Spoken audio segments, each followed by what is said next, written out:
Bonjour à tous, que Dieu vous bénisse. Moi c'est Mathieu Roussalino de l'IA encore plus qu'hier et aujourd'hui j'aimerais vous parler de faire une mise à jour.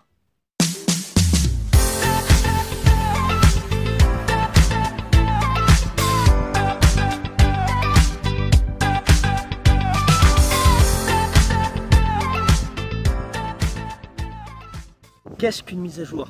Pourquoi en faire une? Et qu'est-ce que cela peut nous apporter? Normalement, je pense que vous savez, une mise à jour, c'est pour les téléphones portables, pour les ordinateurs. Et ça sert à améliorer les performances de l'appareil, à avoir une meilleure autonomie de la batterie et à résoudre des problèmes.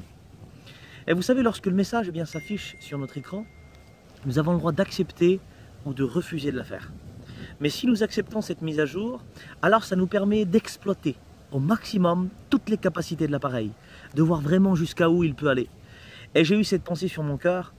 Il serait bon de faire des mises à jour spirituelles dans notre vie pour pouvoir découvrir et expérimenter toutes les richesses, toutes les bénédictions qu'il y a en nous. Oui mes amis, il y a des richesses et des bénédictions en nous. Pourquoi je vous dis ça? Parce que la Bible dit que Dieu nous a bénis de toute bénédiction spirituelle dans les lieux célestes en Christ. C'est-à-dire qu'en Jésus il y a tout. Et celui qui a accepté Jésus, eh bien, il est venu faire sa demeure en nous. Nous sommes devenus le temple du Saint-Esprit. La présence de Dieu réside en nous. Le Saint-Esprit nous a été donné. Et je vous laisse imaginer toute la puissance qu'il y a à l'intérieur de nous. Maintenant, c'est à nous de vouloir découvrir tout ça. Et vous savez, en général, les personnes qui nous proposent cette mise à jour, c'est qu'ils ont quelque chose de mieux pour nous. Quelle beauté! Quelque chose de plus puissant, quelque chose de plus mieux pour nous. Encore plus de ce que l'on a expérimenté hier.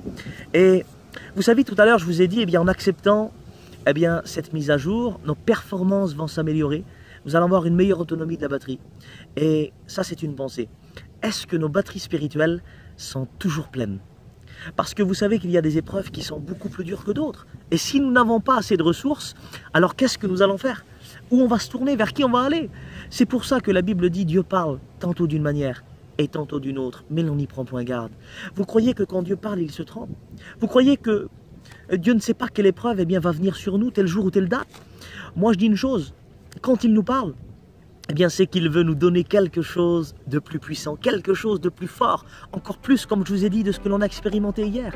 Et là, ce que je vais vous dire, c'est le point le plus important que je voudrais que vous puissiez retenir de cette vidéo, c'est que Dieu veut qu'on passe à un niveau supérieur.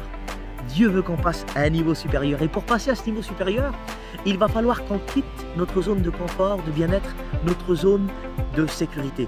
Et il y a une histoire dans la Bible qui nous montre qu'est-ce qui se passe lorsqu'on quitte notre zone de confort, de bien-être, notre zone de sécurité. C'est l'histoire du prophète Élie. Je pense qu'il y a pas mal de personnes qui connaissent cette histoire. L'Éternel parle à Élie et lui dit « Va dans la ville de Sarepta qui appartient à Sidon. J'y ai ordonné à une femme de te nourrir. » Et puis là, Élie obéit à la voix de l'Éternel, il se lève, il part dans cette ville. Et quand il arrive à l'entrée, il voit une femme en train de ramasser du bois. Et là, il lui demande, va me chercher un peu d'eau s'il te plaît. Et puis là, la femme va, elle lui apporte de l'eau. Et il lui redemande une deuxième chose, va me chercher un morceau de pain dans ta main et apporte-le-moi. Et là, cette femme commence à paniquer, et puis elle commence à jurer, elle dit, l'Éternel est vivant, je n'ai qu'un peu d'huile, un peu de farine. Et là, ce que je suis en train de faire, je ramasse du bois pour aller faire cuire, et puis le peu que je vais avoir, je vais le manger moi et mon fils, et puis demain on va mourir. Mais là, l'homme de Dieu a dit une chose, fais ce que tu as dit, seulement fais-moi passer à moi en premier, fais-moi un petit gâteau en premier, et je prierai l'Éternel, le Dieu d'Israël, pour qu'il ne manque pas de l'huile et de la farine, jusqu'à ce qu'il retombe de l'eau sur la terre, parce qu'en ce moment il y avait une famine. Et puis cette femme, elle a obéi à la demande de l'homme de Dieu. Elle a fait passer l'homme de Dieu en premier. Et nous voyons le résultat, c'est extraordinaire. La Bible nous dit que pendant longtemps, elle n'a pas manqué de nourriture pour elle, pour son fils, pour sa famille et pour l'homme de Dieu. Et j'aimerais vous dire, et ça ne vient pas de moi, c'est Luc Dumont qui avait dit ça dans l'une de ses vidéos, là où il y a une vision, il y a une provision. Et voyez le résultat, cette femme a obéi à l'homme de Dieu. Elle a fait passer l'homme de Dieu, même si elle avait peur. Elle a paniqué, il ne lui restait pas grand-chose. Mais elle a fait passer les choses de Dieu en premier. Et nous voyons que pendant longtemps, elle n'a pas manqué de nourriture. C'est merveilleux. Et vous savez, Dieu parfois va nous demander des choses dans le but de passer à ce niveau supérieur.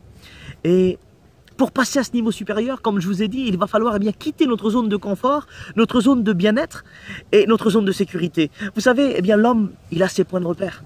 il se fixe ses limites. Il y a certaines personnes qui le croient, par exemple, je ne sais pas, tiens, en ce moment il y a beaucoup de personnes il y en a plein qui l'ont fait, c'est de faire des séminaires à Jérusalem.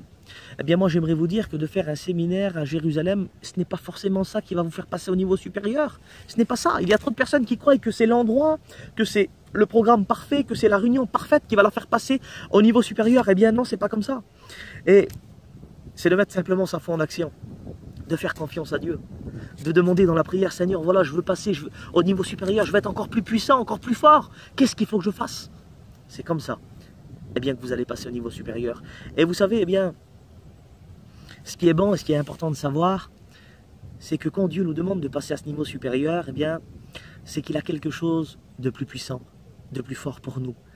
Alors comment, Mathieu, là je comprends pas, tu veux dire qu'il y a plus que la parole de Dieu, Dieu change? Explique-nous.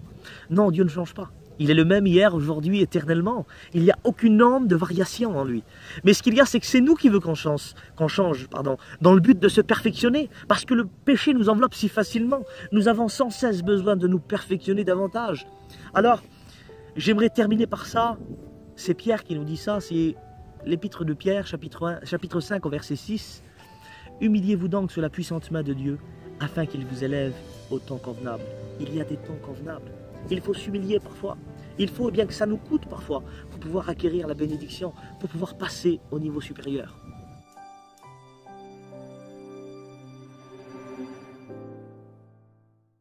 Donc voilà, si cette vidéo t'a inspiré, motivé, je t'invite à t'abonner à ma chaîne si tu ne l'as pas fait encore. Et je crois de tout mon cœur que Dieu va continuer son œuvre en nous, il va nous bénir davantage. Que Dieu vous bénisse. À la prochaine.